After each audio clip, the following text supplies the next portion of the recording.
People are frustrated. They're anxious. They're scared about the future. And they have a right to be impatient about the pace of change. I'm impatient. But I also know this. Now's not the time to quit. Now's not the time to give up. We've been through worse as a nation. We've come out stronger from war to depression to the great struggles for equal rights and civil rights. It took time to free the slaves. It took time for women to get the vote. You know, the slaves sitting around a fire singing freedom songs, they weren't sure when slavery would end, but they understood it was going to end. When women were out there marching for the right to vote, they weren't sure when it was going to happen, but they kept on going. Yes, it's me and I'm in love again. Had no love and say you know when. Stopping Obama's attack on our borders, economy, and security, the most divisive president in American history. He should either resign or be impeached. I've never heard anything like this. I've never seen a president less presidential in my entire life, and I've been around quite a long time. I have never seen a media as supine as this, who is not jumping all over the fact that the man is trying to drive man against woman, woman against man, black against white, white against black, Christian against Jew, Muslim against Christian. I have never seen anything like this. Never. But it gets worse. In addition to being a divisive man, he's a liar, a naked, bald liar. Listen to clip 4. Just look at the agenda of the leaders in the other party. They unveiled it last week, called it their pledge to America. That's what they called it. Now their pledge was actually written with the help of a former lobbyist for AIG and ExxonMobil. So that gives you how much, a sense of how much change they intend. Now here's a man, here's a liar, a lying president who is owned lock, stock, and barrel by lobbyists for the American Trial Lawyers Association, amongst others. The American Trial Lawyers Association owned this president, 100% owned this president, and he's saying that the Republicans are owned by lobbyists, and the drug addicts sitting in the audience, DNC Generation 44 event, generally I guess they would be drug addicts. I have no idea what Generation 44 means. It sounds like a type of brown soap, which is something that should be used liberally in that liberal audience. Do you feel it's appropriate for a president to bring up slavery at this point in history? Do you think it's an appropriate campaign tool to talk about trying to impose a radical left-wing or socialist agenda upon America by using the analogy of slavery? Well, I will tell you who disagrees with you if you do think so. He wrote this. His name is, I'm not going to tell you. Whoever guesses the name wins the first free copy today of Trickle Up Poverty. You ready for this? Listen carefully. You got to tell me who said this.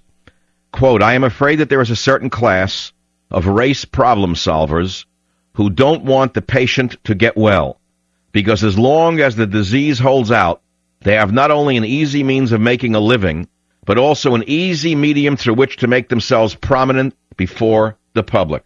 Who said that? Whoever comes up with the correct person who said this, you'll win a free copy of Trickle Up Poverty. I guess there's no one in the audience who knows who said it. I'm going to count to 10. If I don't get a caller on that, I'm going to give the prize to myself. Ready? 10, 9, 8, 7, 6, 5, 4, 3, 2, 1.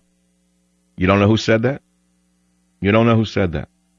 Play clip 2 again while they're calling 1-800-449-8255. You know, the slaves sitting around a fire singing freedom songs, they weren't sure when slavery would end, but they understood it was going to end. When women were out there marching for the right to vote, they weren't sure. So now it's up to slaves sitting around the fire singing freedom songs. Is this appropriate for a president to do at this point in American history? Because way back when, there was a brilliant black man who said that he saw Obama coming round the bend. He saw Al Sharpton coming round the bend. He saw Jesse Jackson coming round the bend. We have a winner. Don't call on this anymore. Tony in San Diego, you're a winner. Go ahead, please. Who said, I am afraid that there is a certain class of race problem solvers who don't want the patient to get well because as long as the disease holds out, they have not only an easy means of making a living, but also an easy medium through which to make themselves prominent before the public? Who said it, Tony? A wise man named Dr. Savage told me Booker T. Washington. 1911, Booker T. Washington. He wrote that saying in his book, My Larger Education, being chapters from my experience. Tony, are you looking forward to your free copy of Trickle Up Poverty? You know, it's a $26 prize you're getting for nothing. I am more than looking forward to it, and I'm more than looking forward to showing it to some of my friends that I will be getting to vote. The baseball types that won't usually vote, I'll be making sure they'll be voting this November. Stay on the line. You win a free copy of Trickle Up Poverty, the Savage Manifesto for Saving America, 1-800-449-8255. Now, if you think that Obama is the only politician who goes into a sort of trance-like state while speaking to various audiences and alters his speech patterns when he speaks to various audiences, you are mistaken. They all would like to do it, but not all have the capacity to change their inflections like a chameleon. But I got to tell you something. When he starts saying you're all this and you're all that, that's baby stuff. You could still hear the intellectual in him. He's not really that good an actor. The master at this was none other than Miss Hillary Clinton, who spoke with a Southern accent in a 2008 campaign speech, as we now hear. I don't feel no ways tired. I come too far from where I started from. Nobody told me that the road would be easy. I don't believe he brought me this far to leave me. Ladies and gentlemen, I rest my case. As bad as the Republicans are, you can't accuse them of being, let us say, on this level of at this level of demagoguery and cynicism. No way in history have we ever seen a party consisting of such individuals as Barack Obama and the others. Now, Rahm Emanuel is left the White House. He's going to run for the mayorship of Chicago. We have an article up which says he's unqualified. That an expert says that he's unqualified to run because he's not a citizen, a resident of Chicago.